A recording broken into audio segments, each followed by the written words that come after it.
বামুডিয়া থেকে এক ভারতীয় দালাল সহ 7 বাংলাদেশি নাগরিক পুলিশের হাতে আটক। গোপন সংবাদের ভিত্তিতে রবিবার ভোরে লেফুঙ্গা থানার পুলিশ বামুডিয়ার বেরিমুরা থেকে তাদেরকে আটক করে।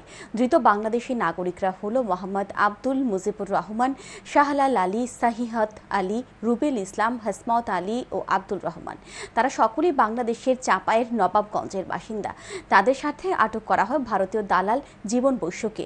সে বামুডিয়ার খলাবাড়ি পাড়ার বাসিন্দা। লেফুঙ্গা থানার ওসি সহদেব দাস জানান, অবৈধভাবে ভারতে প্রবেশ করা কিছু বাংলাদেশি নাগরিক বামুডিয়ার ভারত বাংলাদেশ সীমান্ত অতিক্রম করে বাংলাদেশে যাবে বলে গোপন সংবাদের ভিত্তিতে জানতে পারেন। সেই সংবাদের উপর ভিত্তি করে লেফুঙ্গা থানার পুলিশ বামুডিয়ার বেরিমুরাতে উৎপেতে বসে।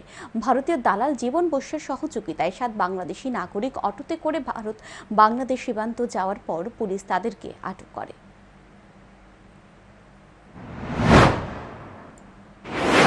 গাড়ির চালক ছিল, সে তাদেরকে পাচারের সাথে যুক্ত, অর্থাৎ বর্ডার টাউন।